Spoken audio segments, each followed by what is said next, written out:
Dr. Hereford, thank you for being here with us today. I really appreciate you sharing this time with us to really kind of talk about some of your reflections of Selma.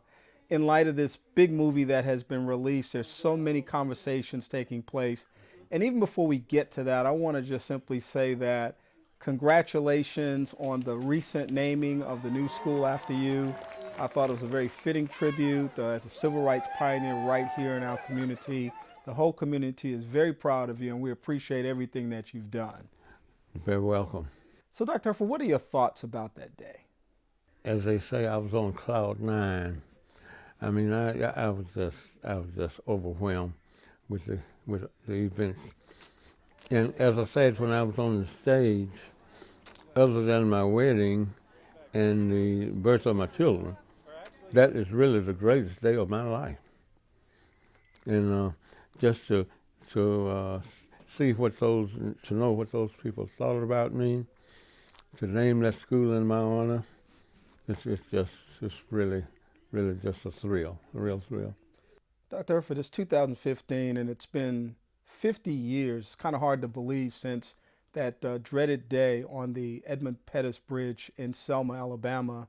And then looking forward to the march led by Dr. King, as was depicted in the movie.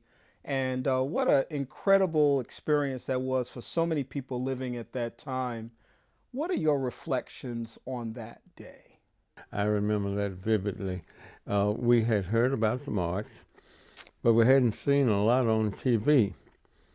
And that Sunday night, they came on, and Ted Koppel was the show that I was watching. And I just couldn't believe the things that I saw and heard on that particular incident.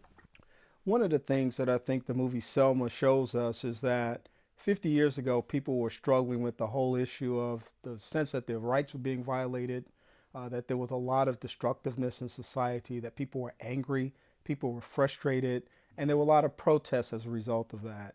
In 2015, there are, of course, many protests taking place, not just here in the United States, but around the world. Many of them centered around Ferguson, some of them centered around the Charlie Hebdo incident in France just recently. You got a lot of different people that are feeling they need to stand up and demand their rights, that they demand justice. As you look at this film, Selma, and you think about the protesters in 1965, juxtaposed with the protesters of 2015, what comes to your mind? I was fortunate to see the movie last night. I was afraid I wouldn't get a chance to see it anytime soon, but I was fortunate to see it last night. I think it's very timely that it should be coming out now because we are having a number of protests all over the world, and it seems like every 2 or 3 weeks something new pops up, and we got to protest about that, you know what I mean? And so we get a chance to see how the people conducted their protests back in those days, and everything was geared toward nonviolence.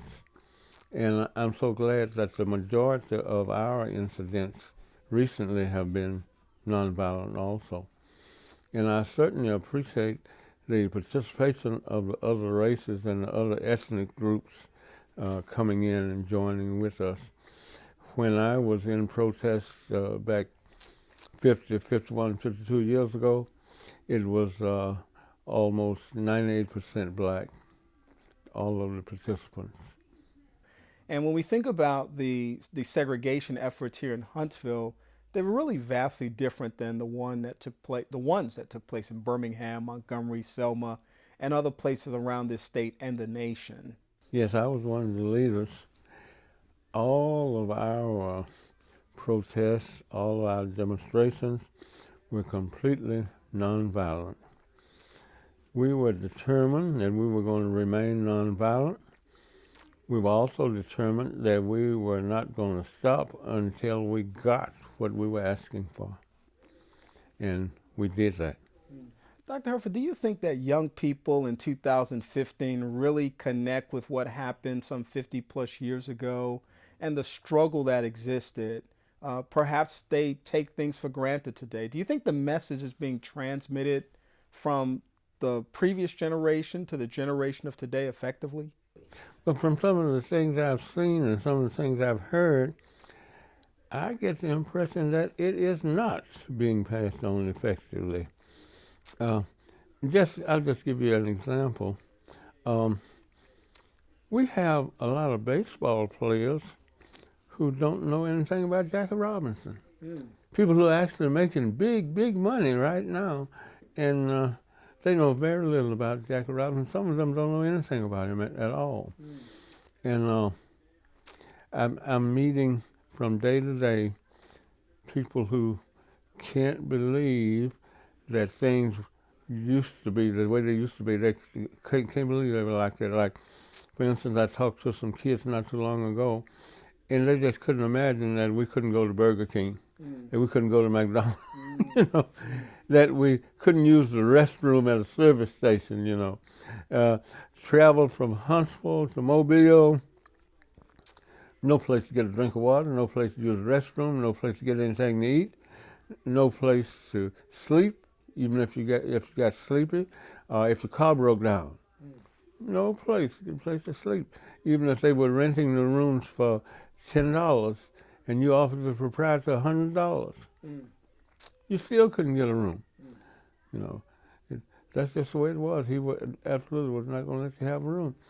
And we had about 2 black hotels in the whole state.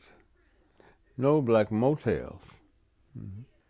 What did the election of President Barack Obama mean to you as a person who came from an era where there was just a whole lot of distress as it relates to civil rights? It meant a lot to me. First of all, I never thought that I would live to see any minority person in the White House. And it meant the world to me. And to see him there with his policies and trying to get his laws enacted, you know. And there are laws that seem as though nobody else has thought about doing before, especially for the little man and the downtrodden people, you know what I mean? And he's constantly coming up with trying to do things to improve our lives. Dr. Hereford, I want to really thank you for spending some time with us and sharing your reflections on the issues surrounding Selma, and also taking us on a little bit of a journey of your own personal experience. I really appreciate this time, and thank you again so much. My pleasure.